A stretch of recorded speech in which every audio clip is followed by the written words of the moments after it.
Assalamualaikum warahmatullahi wabarakatuh. Selamat sejahtera. Salam reformasi, salam perjuangan saya ucapkan kepada tuan-tuan dan puan-puan yang menonton saya. Terima kasih kerana terus bersama dengan saya di YouTube channel dan juga Facebook channel saya lah.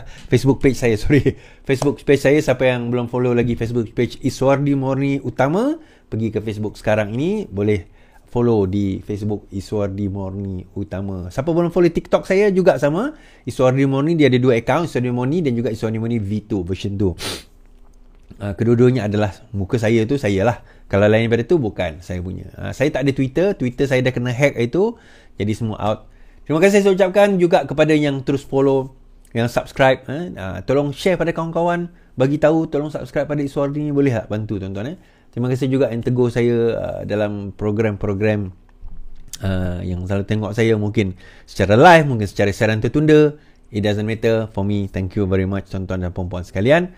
Ada yang saya jumpa, isteri saya mula dengar saya ni, dengar Iswardi, lepas tu bagi saya dengar. Okay.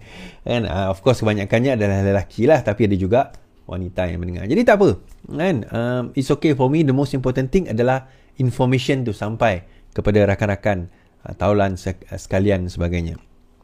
Dan saya nak, kalau boleh tuan-tuan juga, apa orang kata, make sure lah, kalau boleh, bukanlah paksa, make sure sharekan dalam grup-grup WhatsApp tuan-tuan. Apa saja berkaitan yang mungkin tuan-tuan rasa relevan, sharekan. Terima kasih yang ada menonton saya daripada seluruh tempat, seluruh dunia, seluruh negara, daripada Sarawak sampai ke daripada Sabah sampai ke Perlis, semua ada pada malam ini. So malam ini kita akan berbicara beberapa perkara, antaranya, adakah Rafizi mengambil keputusan bercuti itu sebab dia sakit? Pilihan raya Singapura tidak ada apa yang mengejutkan. Saifuddin Nasution belum tentu bertanding. Fahmi saman Papagomo dan saman itu diteruskan. Muhyiddin Yassin kata dia Malaysia dahulu baru Melayu, berbeza dengan sebelum ini. Akmal tidak setuju dengan perkara tersebut. Fadil tak munasabah Rafizi cuti pada masa sekarang. Apa jawapan kita tentang perkara tersebut? Aidika Yusof sah cerai ikut bercerai dengan suami, tribute kepada Syahrul Aman. Tuan-tuan, dalam pada kita nak bercerita tentang politik, kita juga kadang-kadang kita cover sedikit lah tentang isu apa yang berlaku di apa orang kata, di dalam negara kita.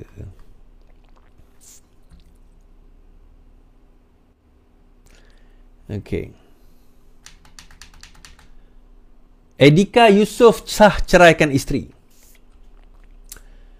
Pelakon Aidika Yusof yang beruntun hati perminat kerana menjaga isteri lumpuh selama 19 tahun sah bercerai talak satu di Mahkamah Rendah Syariah Wilayah Persekutuan hari ini.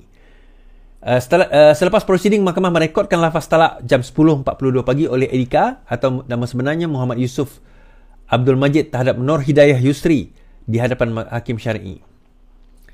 Terdahulu pelakon 90-an itu bersetuju untuk melafazkan talak setelah Mahkamah membenarkan permohonan cerai oleh Hidayah selaku plaintiff. Setelah cerai berlaku, Aidika kelihatan sugol, sementara Nur Hidayah yang berkerusi roda mengalirkan air mata sebelum keluar dari mahkamah. Hakim Syar'i kemudian mengesahkan perceraian tersebut. Okey. Ini adalah wajah bekas isteri. Alright. Tempoh perkahwinan, hakim bertanya, tempoh perkahwinan antara defendant dan plaintiff melebihi 20 tahun. Ini bukan tempoh yang singkat. Jika ada sebarang perkara yang ingin disampaikan, silakan. Aidika berkata, saya menjaga isteri selama 19 tahun dan tidak pernah lari daripada tanggungjawab sebagai suami. Malah saya menyara semua perbelanjaan rawatan, keperluan peribadi dan kebajikannya dengan penuh kesabaran. Nur Hidayah berkata, saya membuat keputusan ini berdasarkan hukum. Tetapi jika perkara ini melibatkan hukum agama, saya terpaksa buat, saya fikir dia faham. Saya harap dia faham. Hakim Syar'i berkata, Mahkamah merekodkan ucapan takhir kalian. Adakah kalian ingin bersalaman, memohon keampunan antara satu sama lain buat kali takhir? Pasangan itu kemudian bersalaman dengan Aidika dan Nur Hidayah membalas ciuman di tangan. Dalam prosiding ini, pelakon Maria Marina itu hadir tanpa peguam, sementara isterinya diwakili Muhammad Yazid Hazim. Sebelum ini, lafaz cerai yang sepatutnya dibuat Aidika ditangguh kerana isterinya berada dalam keadaan tidak suci. Aidika mengaku akur dan reda dengan permintaan Nur Hidayah untuk menamatkan perkahwinan dibina lebih 2 dekad selepas ibu kepada 3 anak itu memfailkan permohonan cerai pada Februari lalu. Mereka mendirikan rumah tangga pada 2004. So kira-kira 21 tahun yang lalu lah. Nur Hidayah turut mempunyai seorang anak lelaki hasil perkahwinan yang terdahulu. Sementara itu, ketika ditemui di luar mahkamah, Aidika berkata, biarpun telah berpisah, dia akan cuba menjadi sahabat baik kepada bekas isteri dan anak-anaknya. Beliau yang kini digelar ahli perniagaan turut menafikan sekeras-kerasnya dakwaan setengah pihak mengatakan permohonan cerai itu dibuat kerana isu keganasan rumah tangga. Okey. Katanya jika perkara itu berlaku, pasti isterinya membuat laporan polis tanpa melalui proses cerai. Namun begitu, isterinya pula berkata walau apa saja penafian dibuat oleh bekas suaminya, dia menyimpan semua bukti dalam bentuk gambar, video dan juga rakaman suara. Dia mengaitkan saya mengalami masalah mental sehingga sanggup membuat keputusan ini. Kalau saya mental, takkan saya ke mahkamah dan fikir tentang hukum agama. Lebih baik saya diam saja. Alright, apa yang berlaku tuan-tuan? Okay. Edika Yusof ni, siapa yang kenal Edika Yusof lah? Tak rasa majoriti tuan-tuan perempuan yang mana ikut live saya ni kenal lah Edika Yusof ni kan. Pelakon era 90-an. Dia berkahwin dengan isteri dia ni pada 2004 dan dia janda anak satu pada waktu itu. Kira-kira 21 tahun yang lalu. I think setahun lepas perkahwinan dia, setahun 2 tahun lepas perkahwinan dia, isteri dia ni lumpuh. Okay? Dan dia menjaga isteri dia ni selama 19 tahun. Dan dia menjadi satu benda yang, apa orang kata, yang jadi bual bicara lah. Orang ramai bagaimana sanggup jaga isteri dan sebagainya, baiknya suami ni. Tiba-tiba tak ada angin, tak ada ribut, tak ada taufan, isteri dia minta cerai. Ni bukan Edika yang nak ceraikan bini dia. Ini bini dia minta cerai. So, bila bini dia minta cerai, pada bulan April hari tu ditangguh sebab memang Edika setujulah. Edika kata okey lah. Sebab proses mudah cerai ni tuan-tuan bila suami nak melafazkan. Itu mudah. Kalau isteri nak minta fasah, itu agak ambil masa lah. Bukan kata tak boleh. Agak ambil masa. Okay. So, dia akan ada dia punya ni lah, dia punya pertimbangan dia dan sebagainya. Okay. So, akhirnya dia cerai lah. Dia bercerai. Dia April itu jadi sebab dia masa tu dia tak suci. Dia tengah haid. Lepas tu ditunda pada hari ini. Dan penceraian itu berlaku. So rupanya ada dakwaan daripada sang isteri, sang bekas isteri, si isteri, bahawa Edika Yusof ini telah melakukan keganasan rumah tangga terhadap beliau. Okay. Edika pula menafikan, mengatakan dia tidak melakukan demikian. Sebab dia kata kalau saya buat saya buat demikian, kenapa dia tak report polis? Kan? Tapi bekas isteri dia kata saya ada simpan gambar, video dan juga rakaman suara. Dia kata dia ada benda tu semua. Sebaliknya Edika Yusof mengatakan sebenarnya dia ada masalah tekanan mental menyebabkan dia ambil tindakan ini. Wah, dia kata tak. Okay. Who's right, who's wrong? Mahkamah ini bukan untuk menentukan, mahkamah yang dia cekai ini bukan menentukan siapa betul, siapa salah. Mahkamah ini hanya menguruskan proses penceraian tersebut. Okay. Wajar ke tak wajar? Dalam Islam tak ada masalah sebenarnya. Bukanlah satu benda yang haram untuk kita nak minta cerai bagi isteri. Ataupun haram untuk apa orang kata si suami menceraikan. Walaupun kedua-dua benda ini adalah sesuatu yang tidak digemari dan tidak disukai oleh agama. Namun taklah sampai ke peringkat cerai. Jadi kita doakanlah yang baik-baik untuk kedua-dua belah pihak. Dan semoga mereka dapat menyelesaikan isu tersebut. Dan kalau mereka dapat berbaik-baik, insya-Allah semoga kita doakan mereka dapat berbaik-baik. Okey, habis kat situ. Okey. Kawan, hari itu saya ada cerita pasal bekas pengurusi bersih yang juga kawan saya lah yang meninggal dunia kan, saudara Syarul Aman hari itu. Hari ini saudara Muhammad Faisal, pengurusi bersih yang ada sekarang ini, menulis satu kolom tentang beliau. Dan mungkin kita boleh bacakan bersama-sama. Kolom Reformasi Islahi, tribute buat Syarul Aman. Pada 28 April 25 bertepatan dengan ulang tahun Himpunan Bersih ketiga ke-13, seorang sahabat Syarul Aman telah ditakdirkan bertemu Sang Pencipta. Perkabaran diterima dengan penuh hiba dan duka, apalagi mengenangkan hambatan serta pengorbanan yang beliau serta keluarga lalui untuk menggerakkan misi yang beliau percaya. Misi reformasi yang beliau bawa bukan semata-mata desakan ke arah penambahbaikan sistem, tetapi seperti dinukilkan oleh tokoh-tokoh gerakan Islam, ia adalah misi reformasi islahi, satu tuntutan agama yang memerlukan daya dan usaha dan juga pengorbanan. Dialog Nabi Syuaib kepada kaumnya menjadi kalam masyhur yang sering didendangkan oleh aktivis gerakan Islam dalam menyalakan obor perjuangan reformasi islahi ini. Nabi Syuaib berkata, "Wahai kaumku, bagaimana fikiran kamu jika aku berdasarkan bukti yang nyata dari Tuhanku dan ia pula mengurniakan daku pangkat Nabi sebagai pemberian daripadanya? Patutlah aku berdiam diri dari melarang kamu, sedangkan aku tidak bertujuan hendak melakukan sesuatu yang aku melarang kamu daripada melakukannya. Aku hanya bertujuan hendak melakukan islah sedaya upayaku dan tiadalah aku akan beroleh taufik untuk menjayakannya melainkan dengan pertolongan Allah. Kepada Allah jugalah aku berserah diri dan kepadanya jugalah aku kembali. Antara ideologi gerakan Islam yang menelaah ayat ini termasuklah mantan Presiden ABIM, Almarhum Datuk Dr. Siddiq Fadil lewat kuliah tafsir Maudidiyah siri ke-75 yang disampaikan pada 28 November di Kolej Darul Hikmah Al-Kajang. Secara spesifik, misi reformasi islahi yang dituntut untuk dibawa Nabi Syuaib waktu itu adalah membimbing warga Madian untuk keluar dari gejala perniagaan yang berpaksikan penipuan, penindasan serta eksploitasi yang menjadi wabak menghancurkan tatanan masyarakat. Justru untuk menangani krisis integriti ini, yang diperlukan bukan sekadar kursus bisnes etik atau suatu etika pencegahan, tapi suatu gerakan islah berasaskan akidah iman yang mampu membangkitkan rasa takut kepada hukum Allah dan keinginan untuk mendapatkan keredaannya. Namun Nabi Syuaib turut memberi ingatan akan pesan islahnya dengan larangan menyeluruh yang meliputi segala bentuk perlakuan fasad yang bukan semata dilarang kecurangan ekonomi, tetapi dalam bentuk kecurangan baik ekonomi, politik, sosial dan seterusnya. Dalam pesan-pesan disampaikan ayat Allah turut mengungkap watak baginda yang mengendong amanah islah. Nabi Syuaib merupakan juru islah yang mempraktikkan apa yang didakwahnya. Aku tidak membenarkan diriku melakukan yang aku larang kamu melakukannya. Baginda bukan pemimpin hipokrit, berperi-peri melarang orang, tetapi dia sendiri melakukannya dalam sembunyi. Pura-pura menyantun, diam-diam menyamun. Pura-pura membela, tahu-tahu menyakau laba.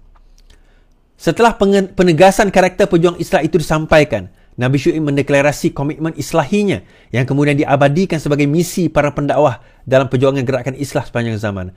Aku hanya menghendaki islah sedaya upayaku. Islah ni reformasi, reform. Pembaikan dalam bahasa Melayu, islah dalam bahasa Arabnya, reform dalam bahasa Inggerisnya. Sedaya upayaku. Aku hanya mengharap pertolongan Allah. Kepadanya aku berserah diri dan hanya kepadanya aku kembali. Syekh Rahman telah mendeklarasikan komitmen reformasi islahi. Beliau sebagai tanggungjawab yang dipikul atas nama amanah dakwah. Kefasadan yang berlaku perlu diislahkan. Gerakan gejala rasuah, salah guna kuasa, manipulasi dan kecurangan sistem pilihan raya sehingga membungkam suara rakyat adalah kerosakan yang menuntut gerakan reformasi islahi ini disuburkan di negara ini. Lantaran perjuangan untuk memikul agenda reformasi islahi, beliau bukan anak kecil. Beliau tampil mengemudi demonstrasi Bersih 5 pada 2016 setelah pengurusi Bersih Maria Chin Abdullah dan pengurus Bersih Mandip Singh ditahan di bawah Akta Kesalahan Langkah-Langkah Khas 2012. Pada 2017, beliau memangku jawatan pengurusi Bersih apabila Maria mengambil keputusan untuk bertanding dalam PRU ke-14. Hakikatnya, beliau telah mengemudi Bersih dalam fasa yang kritikal ketika gerakan rakyat memuncak sehingga membawa kepada hilangnya sumber pendapatan beliau apabila beliau dipecat oleh majikan dalam tempoh 24 jam. Kesungguhannya, kegigihan dan keberanian beliau untuk menyalakan obor reformasi islah telah mencakupi hujung batas keupayaan. Selebihnya diserahkan kepada Allah sebagai penentu kejayaan kepada apa yang beliau sampaikan. Semoga Allah redha dengan amal islah yang telah curahkan oleh beliau di dunia ini. Ucapan takziah dirakam buat keluarga Allahyarham Syahrul Aman serta seluruh warga Ikram yang budiman. Semoga roh beliau ditempatkan di kalangan orang yang beriman. Muhammad Faizal Abdul Aziz, pengurusi Bersih dan bekas Presiden ABIM.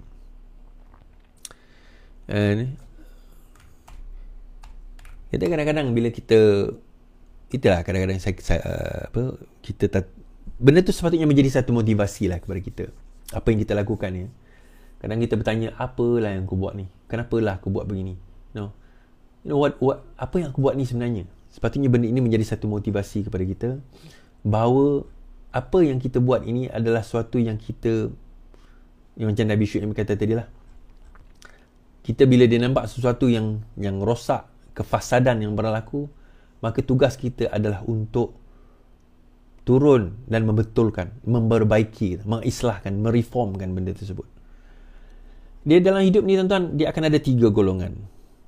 Satu golongan yang buat jahat, satu golongan mereka yang mereka yang melarang orang yang buat jahat, satu lagi golongan mereka yang diam. Dia tidak melarang, dia tidak buat jahat, tetapi dia tidak melarang orang daripada buat jahat. Kadang-kadang kita kena faham dan fikir juga kita berada dalam golongan mana. Kan, kita berada di dalam golongan mana kan. Sebab setiap apa yang kita buat ini, Allah SWT akan tanya di akhirat kelak. Kau kat dunia, aku bagi kau otak, aku bagi kau tenaga, aku bagi kau macam-macam lah, kuasa dan sebagainya. Apa yang kau lakukan? Apa yang kau telah gunakan ke atas benda yang aku bagi? Aku bagi kau kebolehan buat live. Aku bagi kau kebolehan untuk share. Aku bagi kau kebolehan untuk bercakap. Apa yang kau dah buat dengan benda ni? Adakah engkau takut? Adakah engkau bersembunyi? Kita tak buat jahat lah. Mungkin kita tak buat jahat tu. Tapi apa yang kita buat? Itu satu persoalan yang sebenarnya kita kena fikirkan. Kita takut di hadapan Allah SWT nanti. Bila ditanya apa yang kau buat, kita tak boleh jawab sebenarnya. Ada kerosakan berlaku kat depan kau buat apa? Kita risau, kita tak boleh jawab. Paling-paling kurang, ya Allah, aku tengok live Iswardi, aku share live dia. Sebab apa? Sebab aku nak bercakap tak pandai, tak reti. Tapi sekurang-kurangnya aku share, aku harap orang yang dengar tu boleh terima, boleh dapat manfaat daripada apa yang dia sampaikan. Betul tak betul, itu Iswardi kena tanggung lah. Kerana kalau fitnah, Iswardi kena tanggung lah. Tapi yang aku nampak ada kebaikan yang itu, aku harap adalah manfaat orang tersebut. Ya, paling kurang kan. Kita pun, tuan-tuan, itulah kita. Dan sepatutnya benda ini menjadi satu peringatan kepada kita lah. Manusia datang dan pergi, kita datang dan pergi. Dan janganlah menjadikan benda ini satu alasan. Terutama zaman sekarang ni kan. Zaman sekarang ni, kita dah, what do you call that? Kita dah ada pelbagai platform. Kita dah ada macam-macam kemudahan. But adakah kita boleh gunakan kemudahan itu untuk kebaikan, ataupun kita guna kemudahan itu sekadar untuk sonok-sonok kita saja? Bukan tak boleh, sonok-sonok boleh. Tuan-tuan nak tengok TikTok ke YouTube ke apa, tengoklah, tak ada masalah. Kan? Tetapi dalam masa yang sama, ini gambar lawatan saya sewaktu beliau sakit dahulu. Saya saja nak tunjuk. Saya cari tadi. Saudara Syarah Aman, ini dalam beberapa bulan yang lepas saya melawat beliau di rumah beliau. Dan masa ni memang dah, apa orang kata, dia ada penyakit tersebut lah. Kita doakan semoga bukan saja beliau, kepada semua pejuang-pejuang yang menegakkan dan juga memegang amanah Allah SWT ini, semoga diberikan dan ditempatkan di kalangan orang beriman dan beramal soleh, ditingkatkan darajat mereka, diampunkan dosa mereka. Dan semoga tuan-tuan dan puan-puan juga, saya juga, diberikan pengakhiran yang baik, insya-Allah. Amin ya rabbal alamin. Baik, habis. Okey, hari ni sebenarnya ada perhimpunan ataupun ada jemaah menteri berhimpun hari ini bagi membincangkan parlimen khas, bagi membincangkan tarif yang sekarang ini dikenakan ke atas Malaysia. Sebaik di menteri, kita akan memaklumkan jemaah menteri parlimen Anwar Ibrahim. Jemaah menteri parlimen akan dimaklumkan sebaik menandatangani perjanjian dengan Amerika Syarikat berhubung tarif timbal balik ke atas import Malaysia, kata Perdana Menteri. Anwar memberitahu Nurul Aid hari ini bahawa segala perbincangan yang sedang berjalan adalah tertakluk di bawah Non-Disclosure Agreement atau perjanjian kerahsiaan. Katanya ini selaras dengan amalan antarabangsa apabila isu rundingan melibatkan kepentingan strategik. Sekiranya ada cadangan dasar yang memerlukan kelulusan ia akan melalui proses yang akan keseluruhan termasuk di peringkat kabinet jika perlu dibentangkan kepada parlimen. Walaupun saya tidak dapat mengumumkan proses secara perinci kerana ini semua perbincangan yang diadakan baru-baru ini termasuk rombongan yang diketuai oleh MITI terikat dengan NDA, ini adalah amalan antarabangsa, mana-mana perjanjian sebelum dimuktamarkan mesti jaga kerahsiaan. Dalam masa sama, Fadil Syari tak puas hati. Tak munasabah Rafizi bercuti ketika nak perang ekonomi. Seorang ahli Parlimen PAS mengulang rasa tidak puas hati pembangkang terhadap tindakan Menteri Ekonomi mengambil cuti di tengah ketidaktentuan ekonomi global susulan keputusan Amerika Syarikat mengenakan tarif timbal balas. Tidak berselindung dalam ucapannya, Ahmad Fazil Syari menyifatkan cuti panjang Rafizi yang diluluskan oleh kerajaan sebagai sesuatu yang tidak munasabah dan mendakwa ia telah menjadikan Malaysia sebagai bahan ketawa. Kita dalam keadaan nak perang ekonomi sekarang, tiba-tiba cuti sebulan diberikan kepada menteri yang pegang portfolio agak penting. Ini satu perkembangan yang saya rasa agak luar biasa yang berlaku di negara kita. Kita diketawakan, katanya.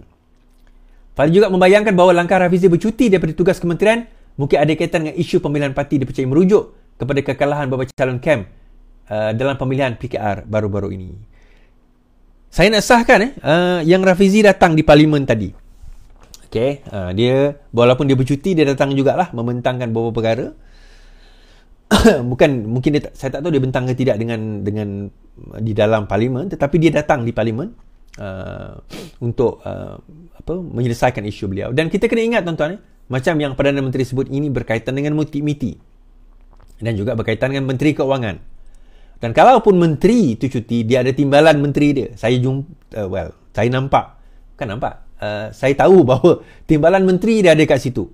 Kan? Menteri GPS, timbalan menteri ada kat situ untuk menyambut perkara ini. Bukan satu benda yang pelik pun kita katakan. Kalau dia nak bercuti, kita pun tak tahu benda ni. Bukan kita tak tahu. Kita tahulah, kita boleh agak.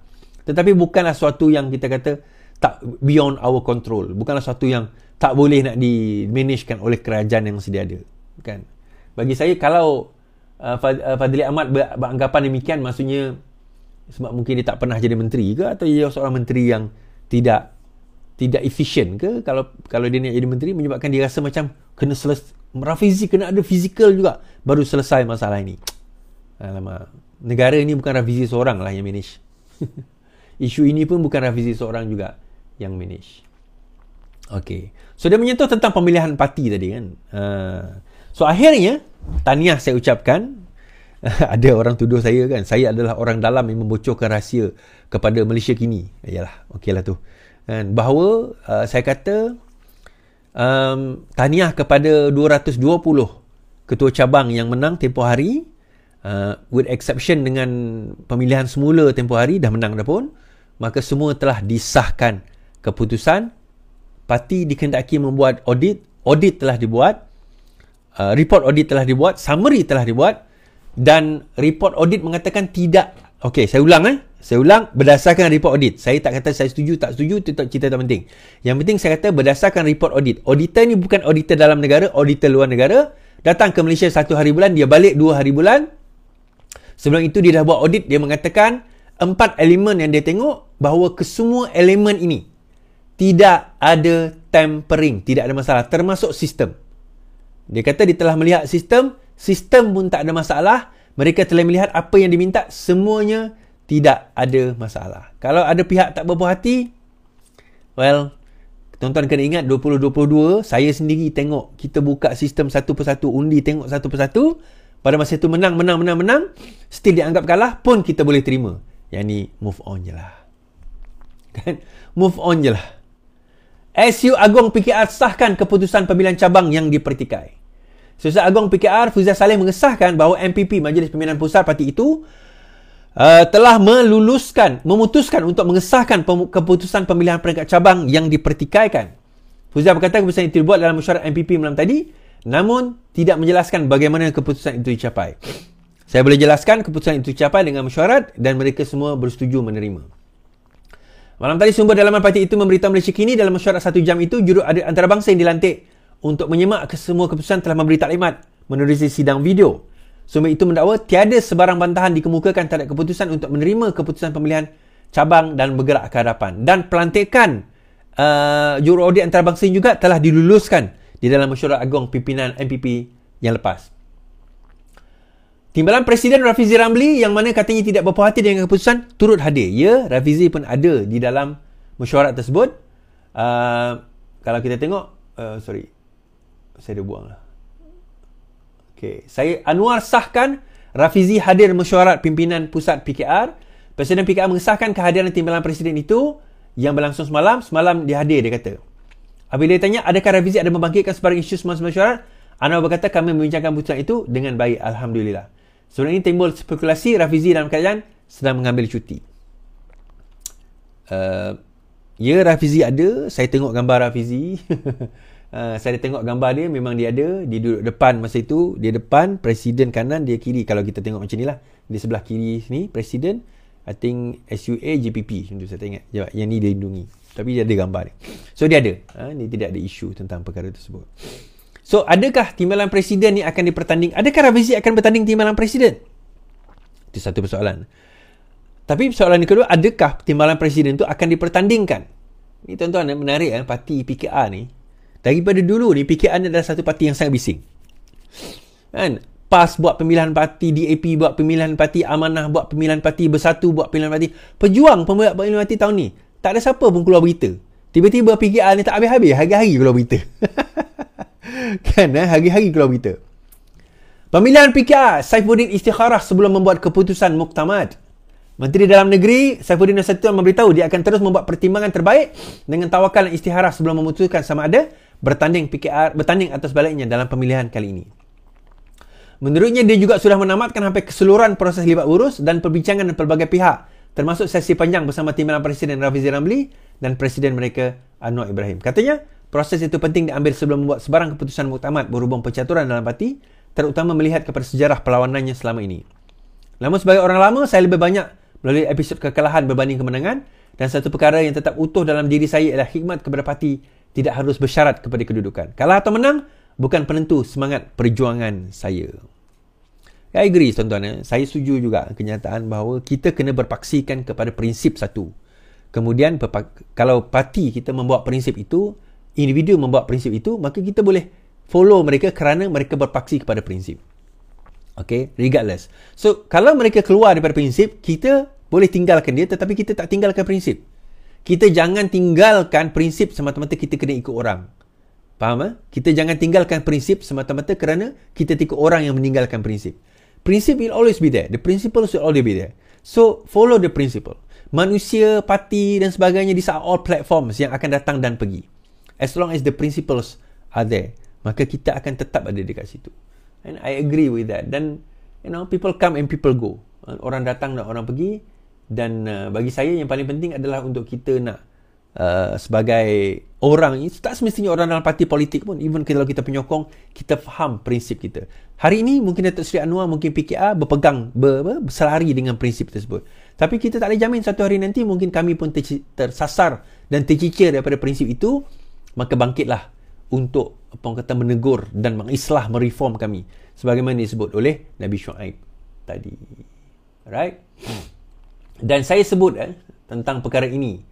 So, wartawan tanya, so adakah kemungkinan, apakah sebab Rafizi bercuti? Saya kata, mungkin sebab dia merajuk, mungkin sebab dia tak puas hati dengan presiden, dia tak puas hati dengan sistem. Saya jawablah, saya kata, janganlah anggap macam tu.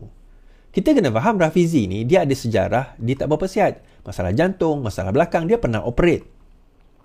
Jadi kenapa kita tak ambil kemungkinan itu? Saya kata, Rafizi mungkin tak sihat Iswari Morning. Dakwaan Menteri Ekonomi Datuk Seri Rafizi memburu undur daripada jawatan Timbalan Presiden dan Anggota Kabinet mungkin disebabkan masalah kesihatan. Bekas Setiausaha Koordinasi Penerangan Iswari Morning berkata, kemungkinan itu boleh menjadi penyumbang. Ni tak habis lah, tapi saya boleh cakap penyumbang kepada kenapa beliau mengambil cuti. Kita kena ingat tuan-tuan, kita jangan anggap ambil cuti itu dalam keadaan demikian. Okey, dia dibebankan dengan beban ekonomi sekarang ini. Dibebankan dengan tarif dan sebagainya, itu satu. Dibebankan dengan masalah sistem pergaduhan dan sebagainya. Bukanlah pergaduhan, tetapi maksudnya ketegangan itu. Ketidakpuashatian dan sebagainya. Ditekan pula dengan sakit dia. So benda ni, don't you think it will take a toll on your health and on your mind? Betul tak? Kalau saya pun saya rasa saya lagi teruk saya rasa saya akan lagi teruk daripada dia. At least dia boleh lah nampak gagah lah untuk nak mengharungi semua ini. Kan? So, for me, give him a break lah. Kalau dia nak ambil cuti, ambil lah cuti. Ahmad Fazil, dia tak puas hati, Timbalan ada, Menteri Ekonomi ada, Menteri MITI ada. Biar dia orang handle lah. Dan dia walaupun dia, Timbalan Menteri Ekonomi. Walaupun dia katanya bercuti, dia sebenarnya bukan bercuti. Tak, tuan-tuan, dia bercuti bukan mati. Dia bercuti bukan mati. Erti kata, dia still boleh dihubungi. Boleh di-email. Benda-benda macam tu masih boleh berlaku. Cuma dia tak ada masuk pejabat. So, dia nak ambil cuti dia, biarlah. Dan sekarang ni pemilihan parti. Mungkin beliau nak ambil masa untuk restrategize dengan pemilihan parti. So, okey lah juga daripada dia ambil masa kementerian dia, lepas tu dia buat kerja parti, baik dia ambil cuti. Itulah sepatutnya. Kan? Itulah sepatutnya. So, itu jawapan saya. Ada tadi ramai yang kata, kau keluar kenyataan. Kata Rafizi sakit. Aku kata mungkin sakit. Baca dulu. Kan? Jangan main bantai-bantai. Kau baca mungkin sakit. Iyalah. Tak possible ke benda tu? Is it not possible? Yalah, mungkin dia sakit. So, dia cuba untuk recover. Bukanlah sakit sampai masuk hospital. Yalah, macam saya sekarang ni. Saya sakit belakang. Biar saya rehat dulu. Kan? Contohnya, 2-3 hari, seminggu macam mana. redakan ketegangan dan sebagainya, supaya when I come back, kita come back stronger. Tuan-tuan, kerja Isnin sampai Jumaat, kadang-kadang Sabtu. Tuan-tuan tahu ahli parlimen ni, menteri ni Isnin sampai Jumaat, Sabtu Minggu kerja lagi. Ahli parlimen mana ada cuti? Ahli parlimen Sabtu Ahad kena kerja juga. Petang kena kerja juga. Malam pun kena kerja juga. Orang sakit, orang beranak, rumah terbakar, ada banjir, bantuan, program sana, program sini, rasmi itu, rasmi ini. Tuan-tuan ingat senang kan nak jadi YB ni? Kalau ditakdirkan saya ada benda lain saya boleh buat, saya tak nak jadi YB ni tuan-tuan. Kalau ditakdirkan lah. Tapi itu tanggungjawab. Okay, habis kat situ. Bawa ni, yelah, kalau kita tengok bagaimana Papagomo telah dimaafkan oleh oleh Ketua Polis Negara kan. Saya bacakan. Bicara kes saman Fahmi terhadap Papagomo, dua lagi bermula 2 Oktober ini. Pembacaan kes saman Fahmi Fadzil difailkan Menteri Komunikasi Datuk Fahmi Fadzil terhadap 3 individu termasuk Wan Muhammad Azri atau dikenali Papagomo akan bermula pada 2 Oktober ini. Saman itu difailkan Fahmi secara berasingan pada 5 September terhadap Wan Muhammad Azri, penceramah bebas Ahmad Dusuki Abdul Rani dan juga pemilik pemilik Facebook akaun N13 Kuang Muhammad Fauzan Mazlan berhubung dakwaan kononnya ahli parlimen Lemah Pantai menyampaikan ceramah politik di sebuah masjid di Rawang, Selangor. Peguam Ashik Ali Seti Alivi yang mewakili Fahmi ketika ditemui pemberita berkata, pada prosiding kes berkenaan, Hakim Ros Mawar Rozain telah membenarkan permohonan preventif supaya ketiga-tiga saman dibicarakan serentak. Mahkamah kemudian menetapkan 2 dan 3 Oktober untuk perbicaraan, kata peguam itu. Prosiding berkenaan turut dihadiri peguam Zamri Ibrahim yang mewakili Muhammad Fauzan. Berdasarkan pernyataan tuntutan, Fahmi mendakwa ketiga-tiga defendant telah menyiarkan kata-kata fitnah yang mendakwa beliau menyalahgunakan tempat beribadah bagi tujuan kempen. Dan itu telah disiarkan pada 31 Fahmi mendakwa telah disiarkan di akaun Facebook milik Muhammad Fauzan serta akaun Facebook dan Instagram milik Ahmad Dusuki pada 31 Julai 2023, manakala akaun TikTok dan Facebook Wan Azri pada 1 Ogos tahun yang sama. Beliau mendakwa kenyataan fitnah itu tidak berasas dan MAIS telah mengesahkan bahawa beliau sama sekali tidak memberikan ucapan berbau politik seperti mana yang difitnah oleh independen. Oleh itu, pelintir menuntut ganti rugi am teruk atau teladan dan perintah injangsi bagi menghalang semua independen daripada mengulangi atau menyebabkan penerbitan semula kenyataan fitnah itu. Ini clear cut case, tuan-tuan. Tuan-tuan akan nampak nanti clear cut case. Fahmi boleh menang. Kepada YB Fahmi, kalau dah menang tu nanti lupa kawan-kawan saya kalau tengok dekat tempat YB Fahmi, Parlimen YB Fahmi, ada satu kedai tu seberang tu, dia punya jual makanan dia tepi jalan je, sedap. Nanti YB boleh belanja YB? Boleh belanja alright. Okay. Saya pergi kepada Singapore election dulu tuan. Saya buat rumusan sahaja. Singapore election baru saja tamat 2 hari lepas. Diadakan pada 3 hari bulan. Dan akhirnya keputusannya adalah People's Action Party atau PAP telah menambahkan undi mereka sebanyak 4% berbanding dengan tahun 2020, election 2020, dan telah memenangi majoriti kerusi. Telah memenangi majoriti kerusi. Okay. Sebaliknya parti pembangkang yang paling besar memenangi hanya 10 kerusi, iaitu Workers' Party WP. Kemudian parti lain seperti Red Dot United tidak memenangi sebarang kerusi. Okay. Voter sentiment pada masa itu ialah rakyat Singapura tetap menyatakan sokongan kepada PAP dengan menyatakan bahawa PAP telah melaksanakan tugas dan tanggungjawab dengan baik sebagai pemerintah dan melihat bahawa bagaimana kerajaan itu memerintah selama tempoh 5 tahun termasuk sewaktu negara mereka menghadapi COVID dan melakukannya dengan baik.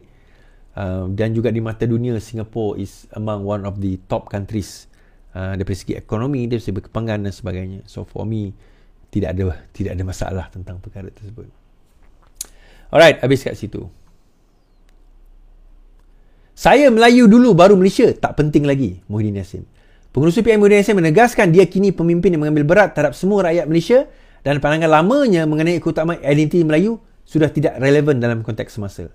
Berucap di hadapan lebih 1,000 hadirin dalam Festival Perpaduan India di Midland Shah Alam, bekas Perdana Menteri menyatakan komitmen gabungannya untuk berlaku adil terhadap semua kaum. Saya adalah orang Melayu Malaysia, tetapi pemikiran saya tak pernah berfikir saya sebagai Melayu saja. Saya perlu mengambil kira orang Cina, India dan lain-lain. sebab saya adalah pemimpin Malaysia. Saya pernah kata saya Melayu terlebih dahulu. Itu tak penting lagi. Saya seorang Melayu prihatin dengan semua rakyat Malaysia, katanya. Sementara itu, Akmal tak puas hati. Dia kata, bukan lagi Melayu dulu. Demi kuasa Muhyiddin berubah. Ketua Pemuda UMNO, Akmal Saleh menyela Muhyiddin Yassin setelah Presiden Bersatu itu menyatakan dia kini pemimpin semua rakyat Malaysia dan pandangan lamanya mengenai keutamaan identiti Melayu sudah tidak relevan. Kata Akmal, kenyataan Muhyiddin itu menunjukkan bahawa seseorang itu boleh berubah demi kuasa. Tahun 2010, Muhyiddin kata, saya Melayu dahulu sebelum Malaysia. Tahun 2025, Muhyiddin kata, saya Melayu dulu baru Malaysia, tak penting lagi. Allah Akbar, benarlah kata orang, demi kuasa manusia berubah. Moga Allah pelihara perjuangan yang ikhlas demi agama bangsa dan tanah air dan lindungi kita dari orang-orang yang menggunakan agama bangsa demi kepentingan diri sendiri. Saya aminkan doa Akmal Saleh ni, sebab saya takut dia yang guna agama bangsa untuk kepentingan diri dia. So, benda ini disanggah oleh Adun DAP. Malaysia milik semua, bukan hanya Melayu. Adun Aikroh Kek Cehi menyanggah kenyataan Ketua Pemuda UMNO dengan menegaskan bahawa Malaysia adalah milik semua rakyatnya dan bukan hanya orang Melayu. Dalam satu kenyataan hari ini, Setiausaha Publicity DAP Melaka itu berkata, Akmal tersilap menggunakan peruntukan perlembagaan untuk menolak tanggapan bahawa Malaysia dimiliki oleh semua rakyat Malaysia negara ini. Dr. Akmal telah keliru apabila menggunakan peruntukan dalam perlembagaan persekutuan sebagai justifikasi bagi menentang naratif bahawa Malaysia dimiliki oleh semua rakyat Malaysia.